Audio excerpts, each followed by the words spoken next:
All right, we're live now. Should see us because we should be able to ask questions now. Okay. Good evening, guys. How are we doing? I want to welcome everyone to tonight's presentation. We have a continuation with MP Planning and Studio Jade. They will be providing the community with an overview of some of their recommendations. So I'm going to turn it over to Matt, Pam, and Patrick.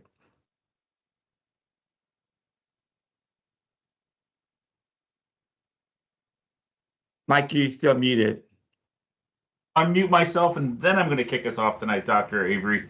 Thank you for the introductions. I'm Mike Zuba with MP Planning. I'm going to get us started tonight, and then we're going to, we have a bunch of slides that really pick up from where we left off from our meeting last week. So we'll just start with a recap of some of the information from last week, with really the focus of today is going to be the recommendations. We'll spend the majority of our evening tonight talking about those at the various levels, the elementary and high school, and then end on funding opportunities, and then talk about what the next steps are as part of this process. So we always start the conversation, and for those that were with us last week, this may seem a little redundant, but for those that are new, I want to be able to cover it. The master plan is really the roadmap for the district. It's Bridgeport's long-term guiding document for capital investments, how to be able to promote more efficient operations and achieve your desired educational vision over the next decade and beyond. At last week's meeting, we spent a lot of time talking about that blue box on the lower left, really the discovery phase. We'll provide a little bit of a recap on that tonight, but really tonight we're going to talk about the master planning phase, what those long-term planning options look like, and how that's going to impact Bridgeport Public Schools. So getting into the recap of our key findings, and both Pam and I will tag team this section. I'll start us off. We're covering the enrollment projections. So as part of any master plan, we develop 10-year enrollment projections, both district-wide and school-specific. As we discussed last week, enrollment has been declining over the last decade plus in the city of Bridgeport. We're projecting that decline to continue, albeit at a lesser level than you've already declined, but overall, with a projected loss system-wide of about 800 students. Over the next decade, we see enrollment at the elementaries declining as well. So that's that light bluish colored bar, that teal colored bar on the bottom of the screen represents that pre-K-8 projected enrollment. As you can see, as you work towards the projection midpoint, we're going from about 14,200 according to the October enrollment of this year, out to about 13,800, where you're going to be around that current level for the elementary schools over the better part of the next decade. The high school has been near its recent peak at nearly 5,800 students, shown in that green color on the top of the stacked bar chart. Over the next couple years, we're projecting enrollment at that elevated level, upwards of 5,700 students in Bridgeport's high schools over the next 3 years, and then enrollment eventually kind of tapers off as we have some of those smaller grade cohorts that are in the elementary schools begin moving up into the high school, and those larger grade cohorts move on out of the public schools. So, what does it all mean? We take those enrollment projections and we do them at the individual school level as well. If you want to see more information on that, that's part of our slide deck that we presented last week. This is really kind of the capstone of that. We went through all of the buildings over the summer. We did a deep dive into all the programs, inventory of classroom spaces. And then from that, we were able to do an existing and then a future utilization. So what this is showing us in that chart on the right-hand side is we've categorized the elementary schools into really 4 categories.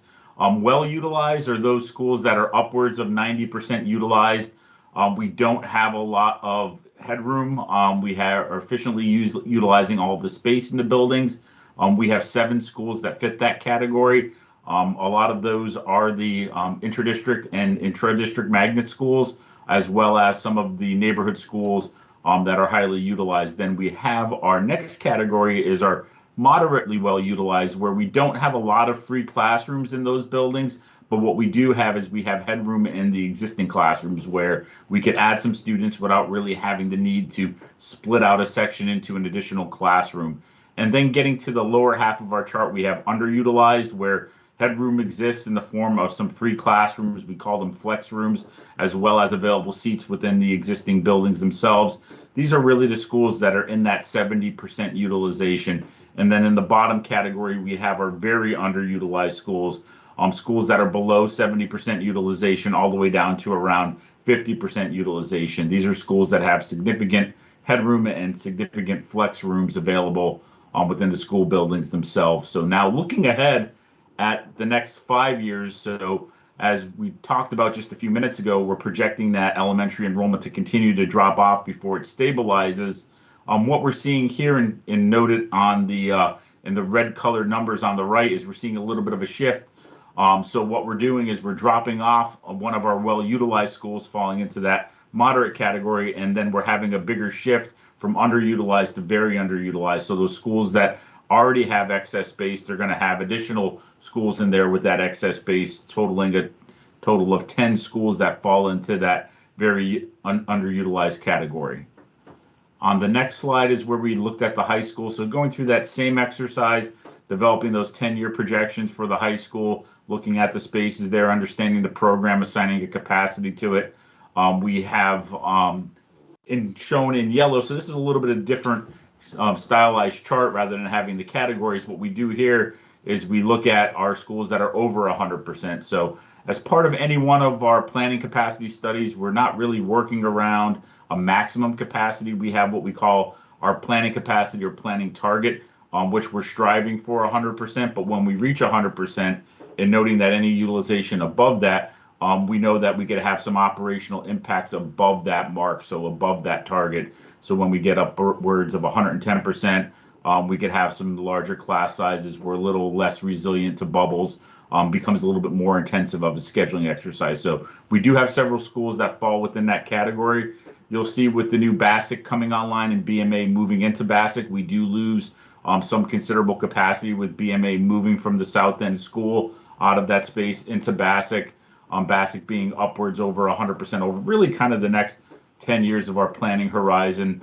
Looking down the chart, we have Harding High School also upwards of that 110%, really kind of especially in that next couple of years of those bubble years where we have that higher enrollment, but eventually dropping off a little bit closer to that target. And then last but not least, we have Fairchild Wheeler, which kind of falls in that underutilized category. And that's one of those unique circumstances, being an intra-district magnet school. You could only be able to put so many Bridgeport resident students in there as you have suburban enrollment. So for every 3 suburban students, you're able to add for every 1 suburban student, you're able to add 3 Bridgeport public school students. So we do have some empty seats within that building, and it's really a function of the intra-district magnet program operating within that building. And we'll talk about, for each of these, we'll talk about some of those recommendations that we have as we work through our next section. On the next slide, I'll pass it over to Pam to talk about the findings from the facility condition assessment. Thanks, Mike.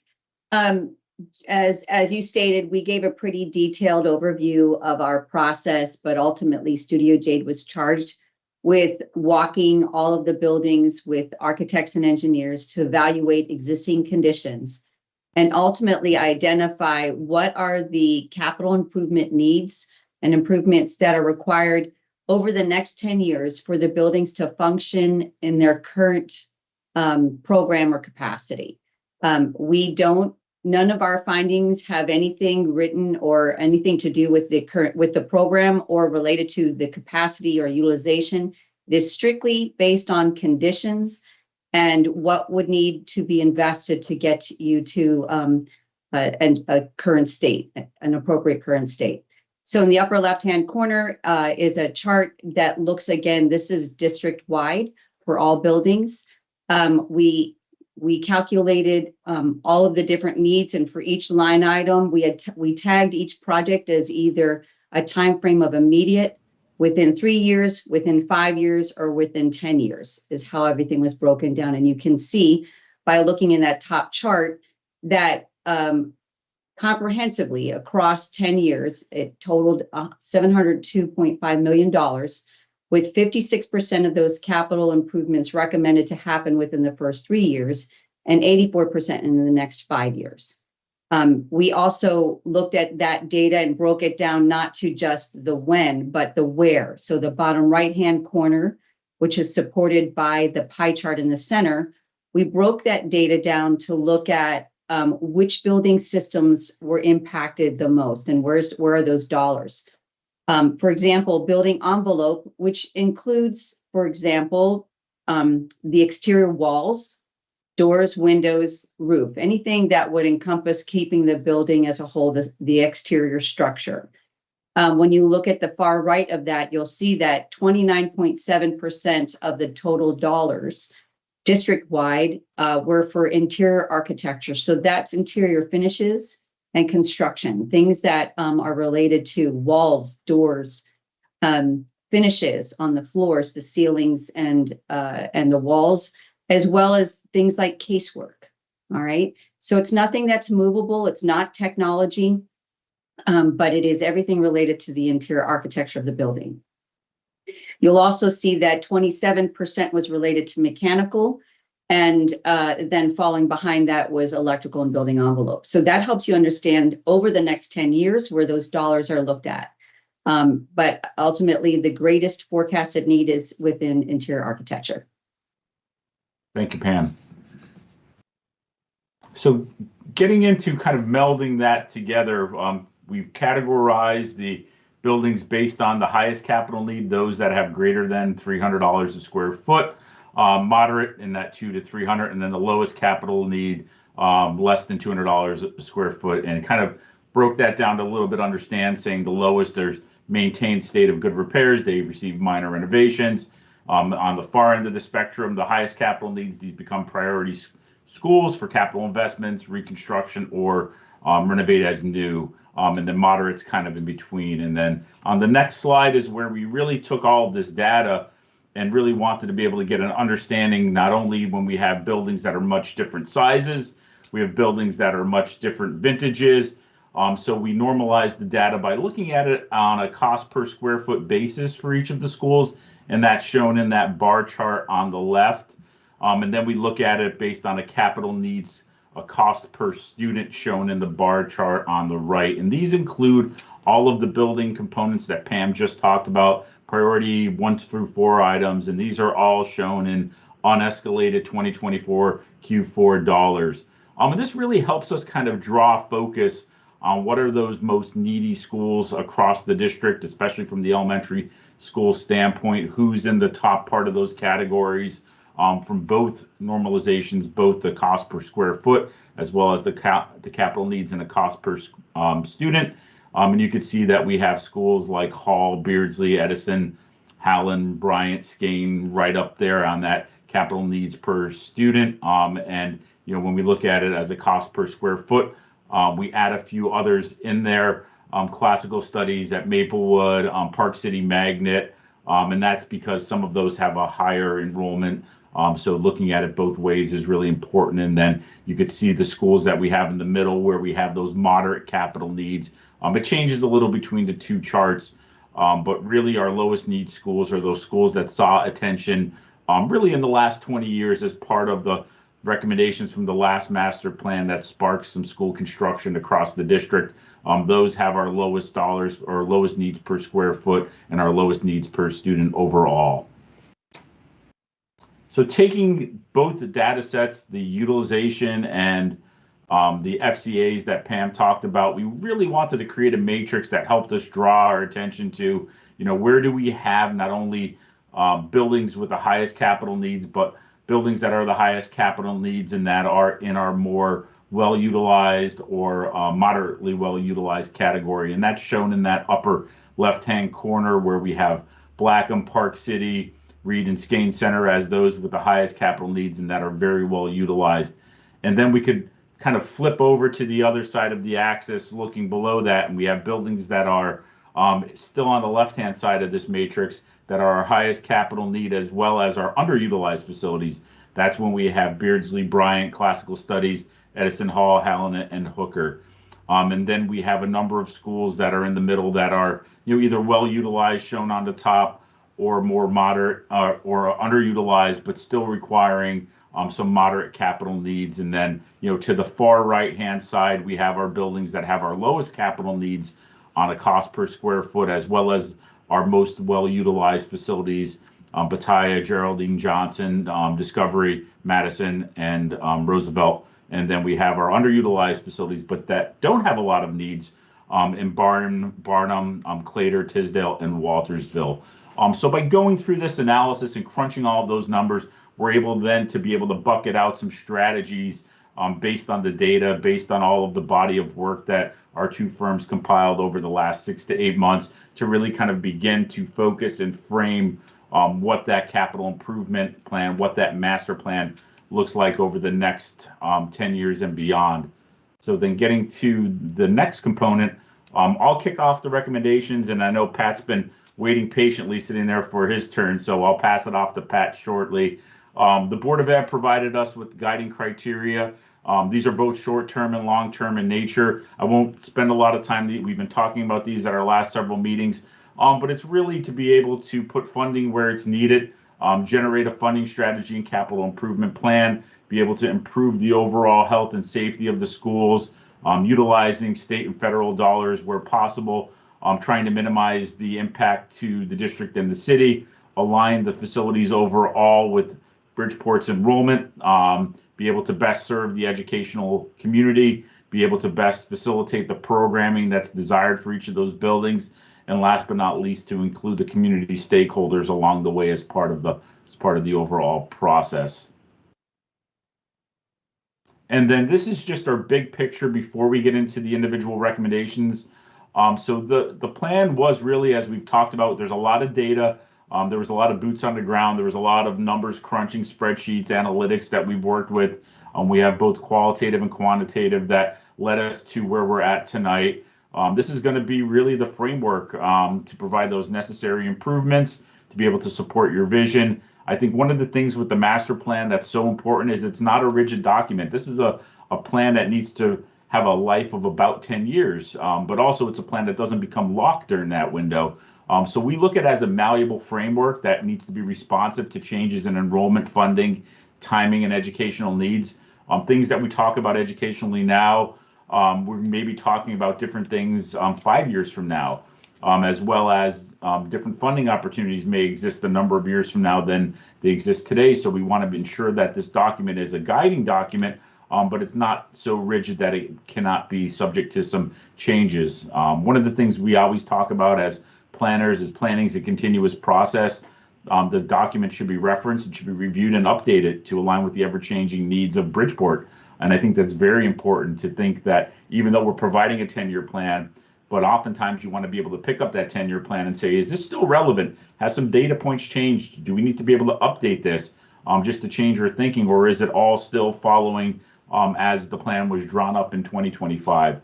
And really, the overall structure of it is to provide some targeted investments and structural changes. As we'll talk about later, each school facility is going to have an action tied to it. That's very important as part of a master plan. We also want to be cognizant of Bridgeport's financial obligations and ability to bond these improvements that we're recommending, as well as the ability to be able to guide the structural changes through the system. We know this is a long-term decision-making document. We're providing that structure.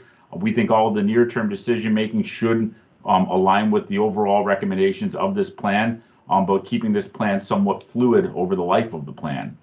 With that, I'll pass the baton over to Pat if you want to run us through those various recommendations, Pat. Thanks, Mike. Pat Gallagher with MP Planning Group. So just for organizational purposes, we have separated out our recommendations for the elementary schools and the high schools. So we'll start with the elementary schools. And the elementary schools are really among the facilities that had the highest needs in the facility condition assessment. So this just shows an overall structural chart of your existing elementary school facilities, where we have a mix of neighborhood and magnet schools, and then a mix of grade configurations as well. So pre-K8, K8, and K6, pre-K6. And then over here on the right, noting some of those special schools, including Skane, BLC, and South End. And as we conclude this section, we will show what the recommended plan would look like, and show kind of that look into the future. I'm going to be focusing on the major capital projects over the next several slides. So these are our major either new construction or major renovation renovate as new projects. And as Mike alluded to, we will touch on the other facilities at the end and talk through that overall capital improvement strategy. Mike alluded to this earlier, and I just want to reiterate it again, is that planning, again, is a continuous process. And as you move forward with each of these individual projects, there's going to need to be a planning process that helps define each of those projects. And so we think that an important component of that is going to be making sure that self-contained programs such as RISE, SOAR, and AIM, as well as pre-K, are proactively planned for as you're developing all of these projects. Oftentimes, districts that do projects, they simply just replace what they have rather than having that kind of future focused perspective where they're planning for maybe not what they need today, but what they're going to need in the future. And especially for our self-contained programs, we recognize that those have kind of unique space needs. And if those spaces aren't necessarily accounted for as part of a project, they're going to locate in other spaces that maybe aren't appropriate or maybe too large for their student populations. So again, that proactive process, we think, can really help set the stage for those programs.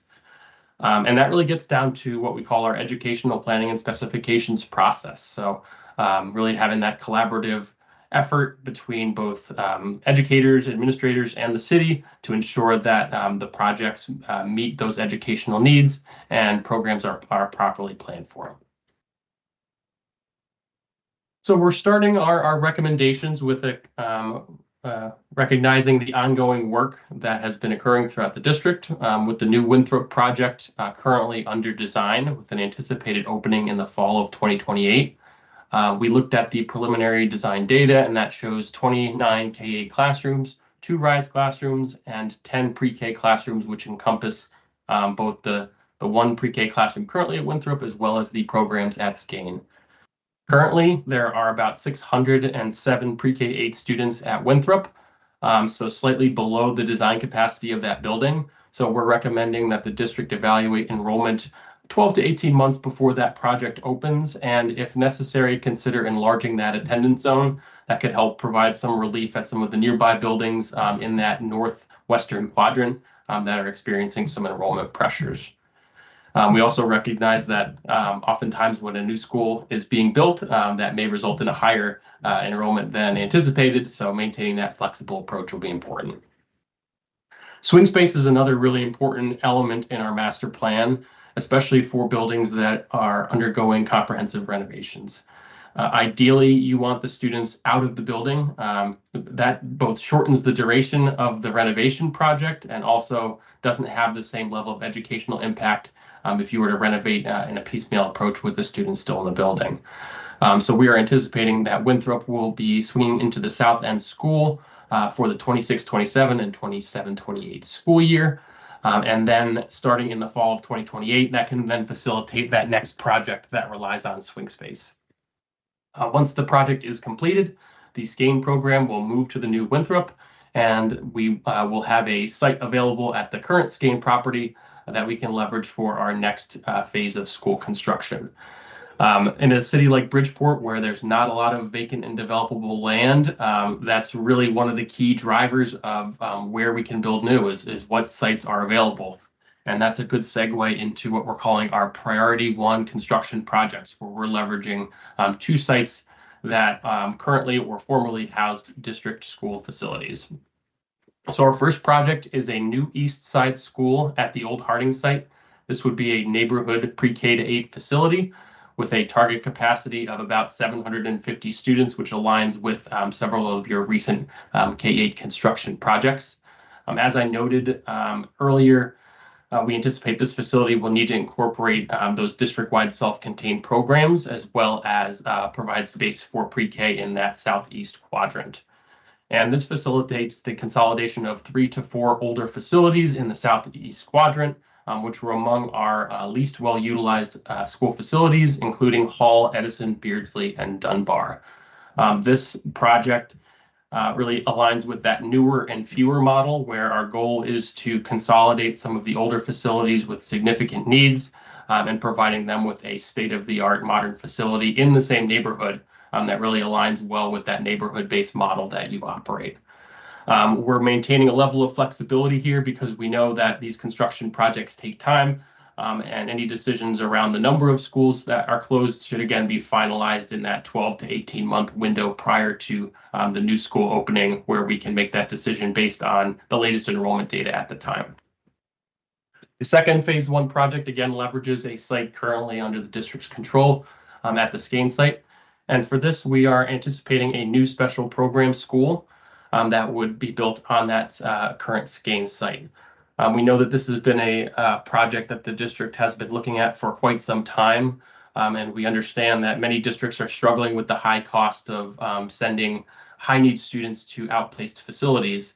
And by building a new special program school, that will allow Bridgeport Public Schools to keep more of these students in-house and thus provide some operational cost savings over that outplacement policy. So this would encompass, a range of specialized services that currently are provided by those third-party providers, including autism programs. And then this is also a potential opportunity to draw in regional students through a tuition program. We also know this is an area where there's several bills in the state legislature currently circling out there where there may be some funding opportunities that are favorable to the city as well. And then finally, this new special program school can incorporate the programs at the BLC at Sheridan and facilitate the closure and consolidation of that facility.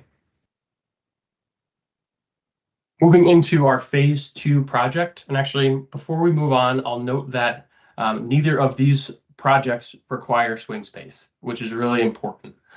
So the new East Side School can occur on the Harding site without educational impact to existing students, and the same with the special program school, although that would need to occur after the Skane program moves to Winthrop.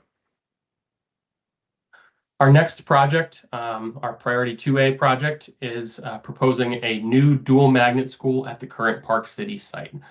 We know one of the challenges over the last several years has been the two-campus model for Classical Studies Academy, and the fact that all of those students are not housed in a single facility like all of your other magnet programs. And the challenge being that there's not a lot of available sites in that southwest quadrant that are large enough to support kind of that unified classical studies campus. And so looking at the Park City site, we really saw an opportunity to leverage that large Park City site, 16 acres among the larger school properties in the city, to both build a new Park City as well as a new classical studies magnet. And so we're proposing constructing 2 new approximately 500 student pre-K through 8 facilities co-located on the site. And there is some precedent for this model with your dual schools, for lack of a better word, with Barnum Waltersville, as well as the JFK campus, where you have 2 separate facilities, but they may have some shared access to core areas and provide opportunities for programming. And so that should be something that's evaluated as part of that project planning process. And as a dual magnet school, we also see some potential opportunities and efficiencies for shared transportation. So rather than running 2 sets of buses for 2 separate schools, this may allow the district to more efficiently operate the transportation for those programs. This is a school that may or may not require swing space depending on the phasing plan that you'll develop once you get into a little bit more detailed planning and study of this property. If it is determined that you do need swing space, then the Park City Magnet program would then move to the South End School at the earliest for that 28-29 school year once the Winthrop students move back to the new Winthrop campus. And should you be able to build this in a manner that doesn't disrupt the current Park City building, that may allow for an accelerated schedule.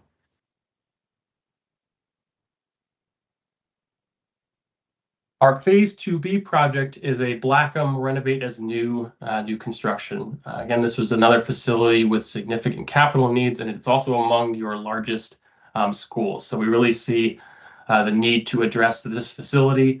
and make sure that it's able to accommodate that large enrollment in that northwest quadrant. One of the challenges with Blackham is that its large student population does not allow it to swing into the South End School all at one time. And so we are anticipating a phased approach for Blackham, where either you would swing the upper or the lower grades out first, facilitate the renovation of half the building, and then flip-flop that for phase 2, where then the other grade groupings would then swing to the South End School while that part of the building gets renovated. Should there be a second swing space available, that could again help consolidate and condense that schedule and allow the building to be renovated in its entirety all at once. However, again, it would need to be two separate swing facilities with a lower grades and upper grades separate for a temporary basis. Moving into our phase 3, we're looking at Reed School as a renovate new or reconstruction like Blackham. This is among your one of your largest and most well utilized elementary schools, also in need of quite a substantial amount of work per the FCA. And so this is another school that we're targeting for that more major renovation. We do note that if there's no other site available, that this school would really be a renovation and would require swing space. But we also recognize that there may be opportunities for acquisition of additional land throughout the city that could facilitate new construction offsite. So again, we have to maintain that flexible framework and flexible approach, allow the city to do its due diligence and assess its options. But either or, I think, are recommended here. And again, it comes down to phasing. If we're able to acquire a new site, that will allow the project to occur without the need for swing space and thus can help move that schedule up. And then if we consider building additional space as part of the new Reed School, that could help facilitate the conversion of Madison to pre-K-8. If that's something that the district wishes to explore, we'll be leveraging that approach as part of the East Side School, where we'll be retiring several of your existing K-6 facilities. So this could help further that move towards that universal K-8 grade alignment. And our priority 3B construction project is a renovate as new or reconstruction of High Horizons and Multicultural Magnet. Again, this is a large facility housing almost 900 students. And so it's the importance of maintaining those larger facilities in a state of good repair as part of this plan.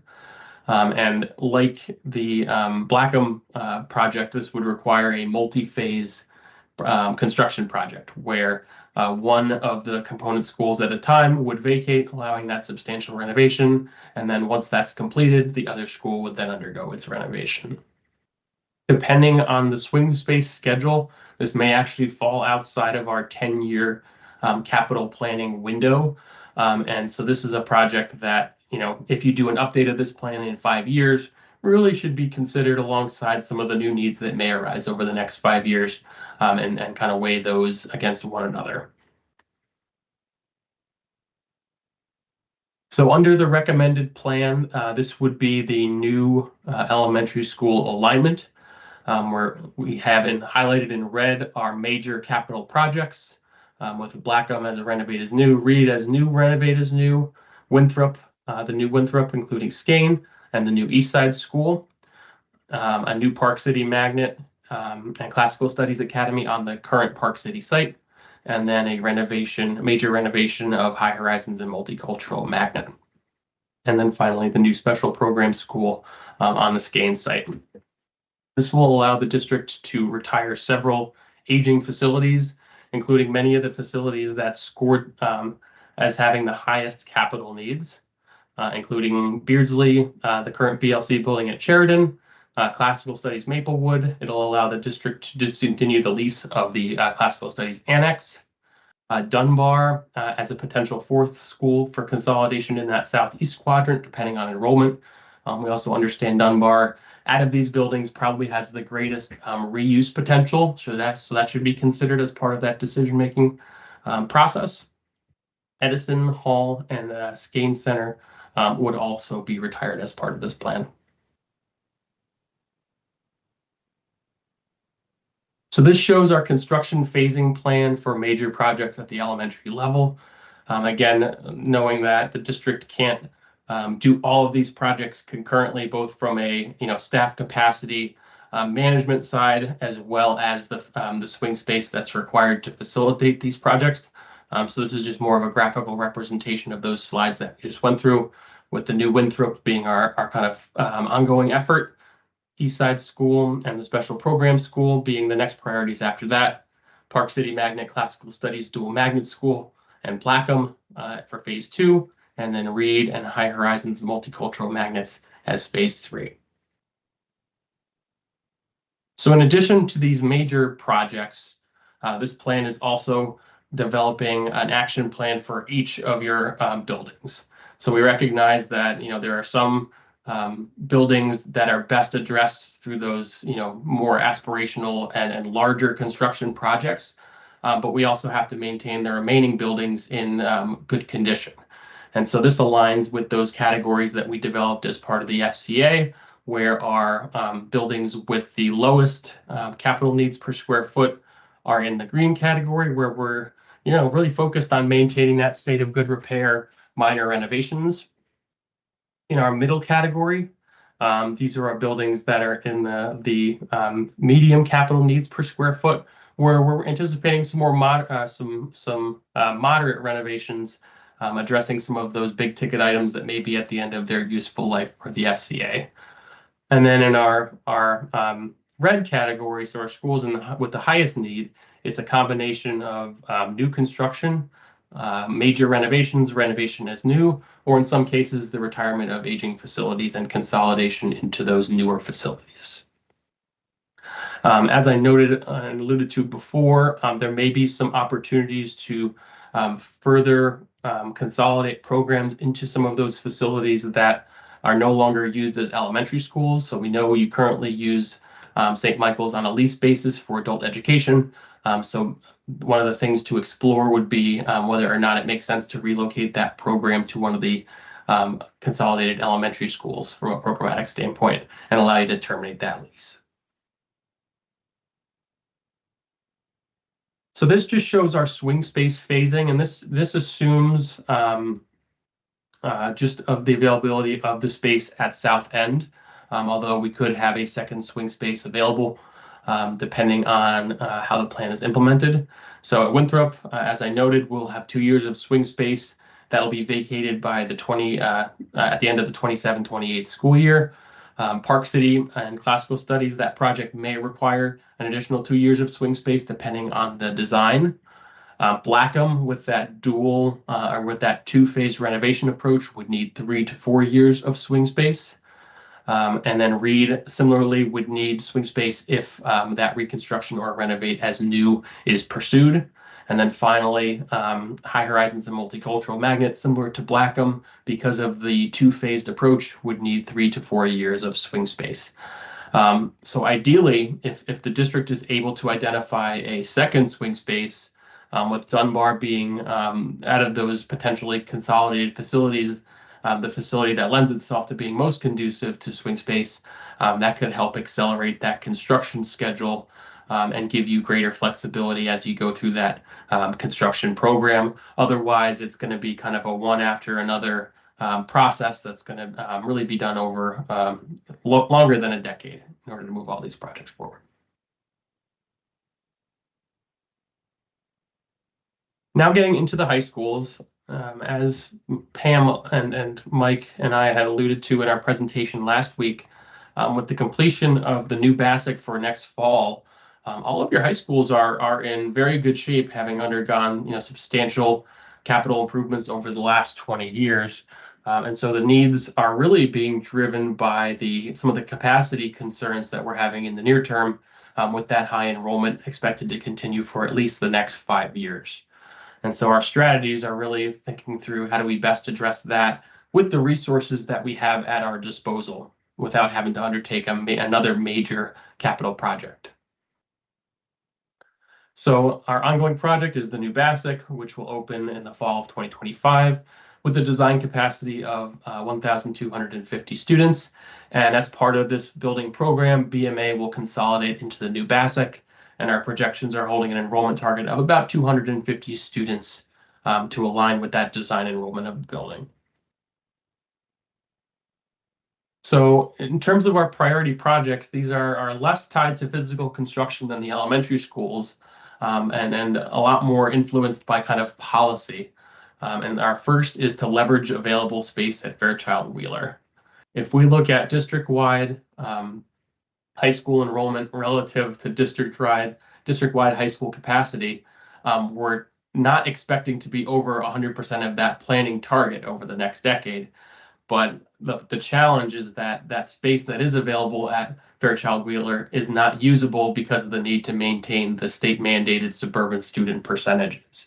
And so we've laid out a menu of options here, all of which would be dependent on state Board of Ed and or legislative action. But we certainly think that these are conversations that are worth having, because it is a facility that could help address some of those problems at the other 3 city high schools. So our first option would be to seek relief or modifications to the state mandated suburban student percentages in order to maximize opportunities for Bridgeport students. One of the things that we had potentially talked about is we obviously have a set aside of seats for suburban students.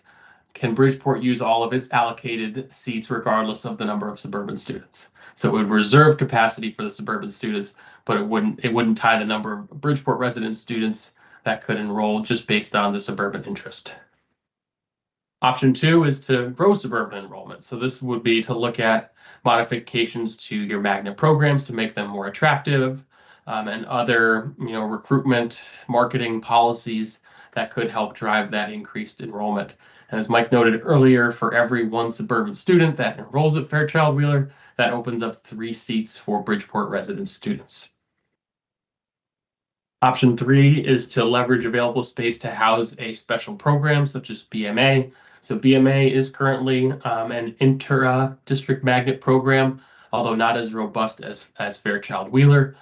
So the district should explore opportunities to create a 4th magnet program or pathway within the building to leverage that available space. And that would really help the new BASIC being able to move that BMA program either partially or in full to that facility. And then finally, converting Fairchild Wheeler to an intra-district magnet school and sunsetting suburban student enrollment. So allowing that full capacity to be eligible for Bridgeport resident students. Again, these are more aspirational in nature and not implementable tomorrow based on the letter of the law today, but certainly something that we recommend having that conversation to move these discussions forward. The next priority would be to consider expanding aquaculture into a full-time high school. So this is a facility that's quite unique in its waterfront location. It's actually quite a tight site, given all of the things that go on there next to the working marina, as well as it being in a flood zone next to the coast that we have to be cognizant of.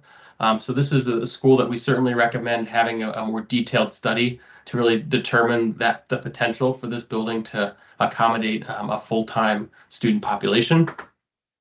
There are some facilities that this building does not currently have due to its part-time nature. So there's no gym, there's no space for some of the electives like art or music, and there may be a need for additional classroom space to have that full breadth of course offerings in a comprehensive high school, as well as the potential need to expand a cafeteria. And so that'll be something to do that deep dive with an architect to understand some of those opportunities or constraints. There is some underutilized space within the building in the former hatchery that's currently used largely as storage. So I think one of the exercises is going to be to determine if the existing building footprint can be retrofitted to accommodate all of those spaces that would be needed. And in the interim, there could be an opportunity to increase Bridgeport resident student participation in the aquaculture program as a strategy for alleviating some of the higher enrollment at your city high schools. So today, the program primarily caters to suburban students and to a lesser extent, Bridgeport resident students. So even increasing the number of students who participate in a half-day program can help open up some seats in the 3 city high schools. And then proximity to Geraldine Claytor is also a potential opportunity for this facility. Geraldine Claytor is one of the new facilities that is underutilized relative to some of your other new facilities. And so having some themed programming that takes advantage of that proximity to aquaculture may help make it a more attractive draw for students from other neighborhoods within the city. And then finally, the district should explore opportunities to move BMA to a standalone facility. And this is a longer term strategy since the BMA movement into the new BASIC is part of that construction program. And so that program needs to stay in place at least in the short term until the state audit is completed, unless there is some legislative action that allows that to occur sooner. But moving BMA out of the new BASIC could free up 250 or more seats, and then also provide opportunity for program expansion for BMA. Currently, moving into the new BASIC limits opportunity for program expansion because the capacity is limited with the new building. And so this is our bubble diagram showing the investments in the high school facilities with the new BASIC, including BMA, and the new special program school, which will also encompass high school age students, being our major construction projects, with aquaculture having renovations in order to facilitate that conversion to a full-time high school. And as I noted before, Central, Harding are in very good shape. Fairchild Wheeler also in very good shape. And so the focus is really going to be on those minor renovations, the state of good repair, capital improvements to keep those buildings in good working order.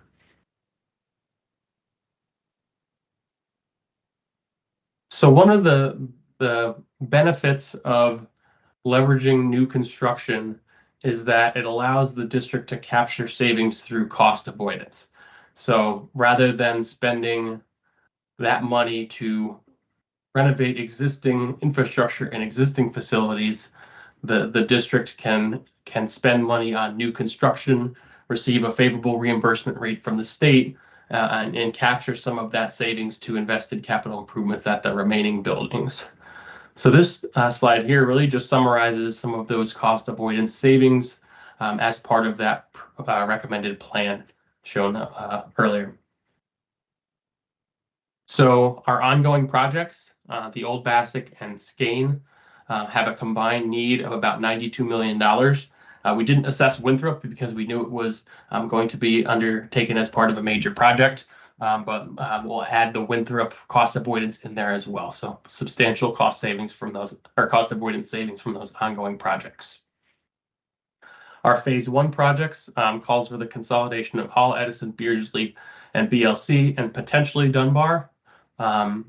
So these yield a savings of about $75 million without Dunbar and $92 million with Dunbar. So again, the cost avoidance money can be allocated to offset some of the new construction cost, but also that's money that you can spend to renovate and make those improvements at the remaining facilities. And then finally, for phase 2, we're calling for an additional $37 million in cost avoidance through the Park City Magnet and Maplewood sites, and also allowing the district to discontinue the lease at the annex property.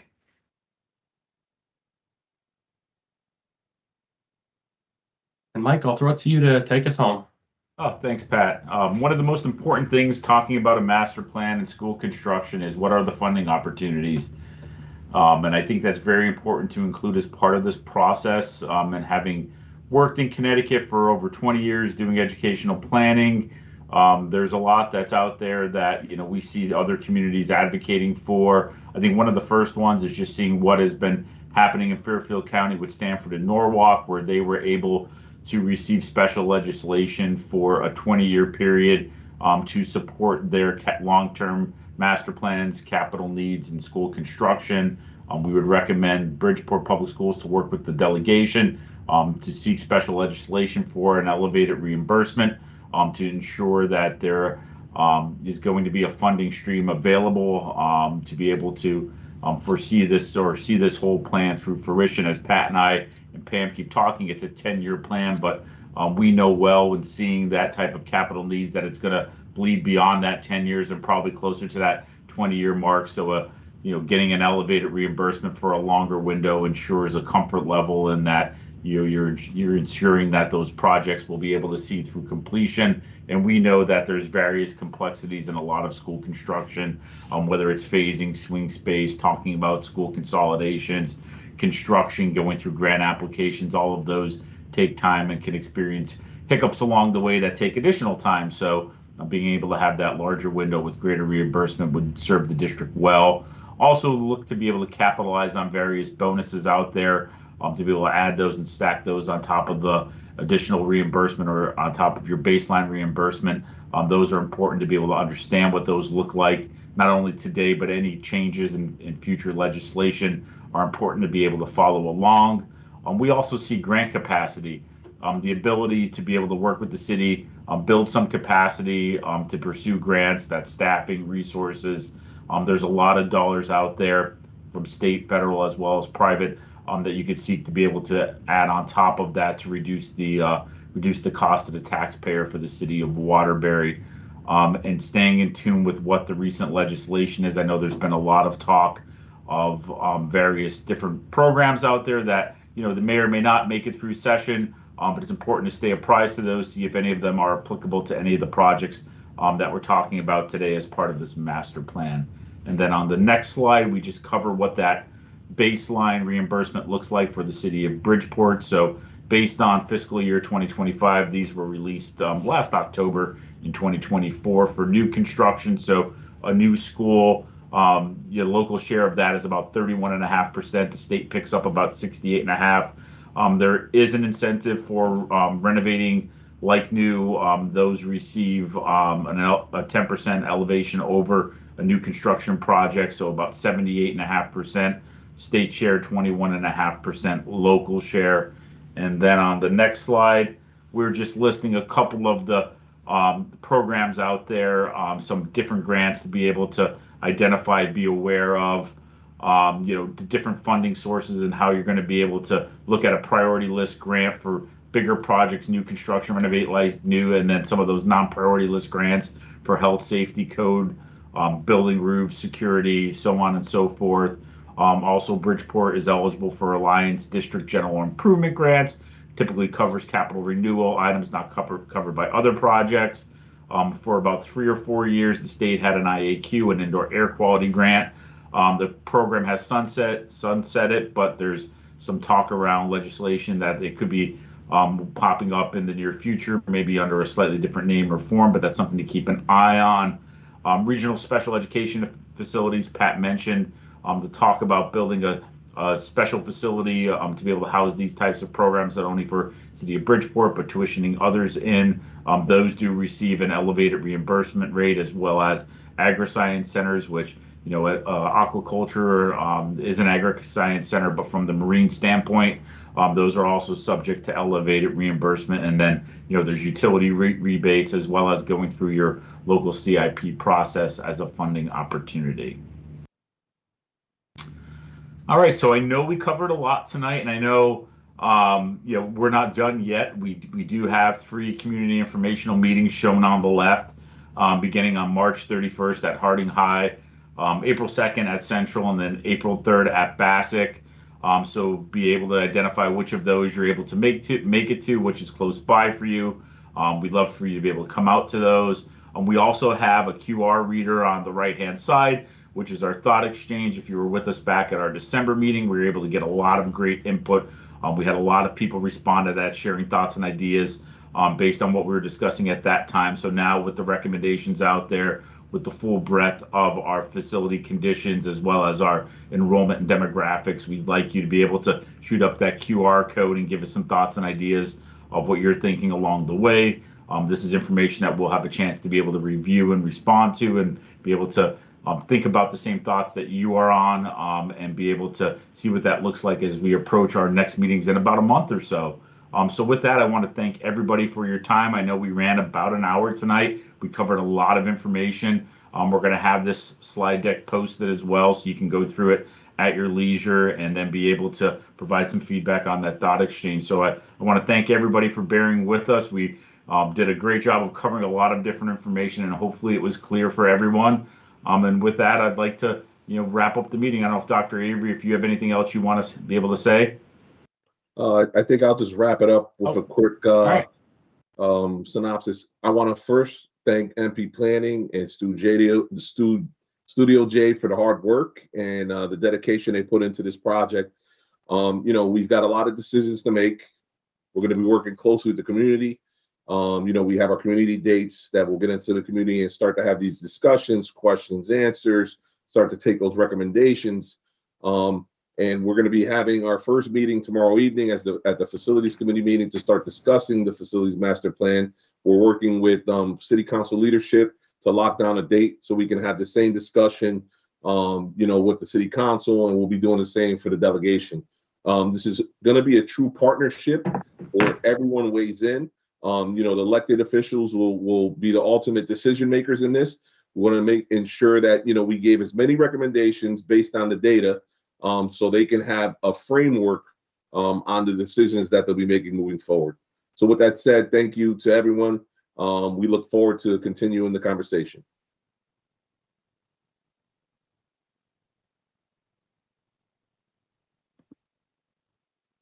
Thank you.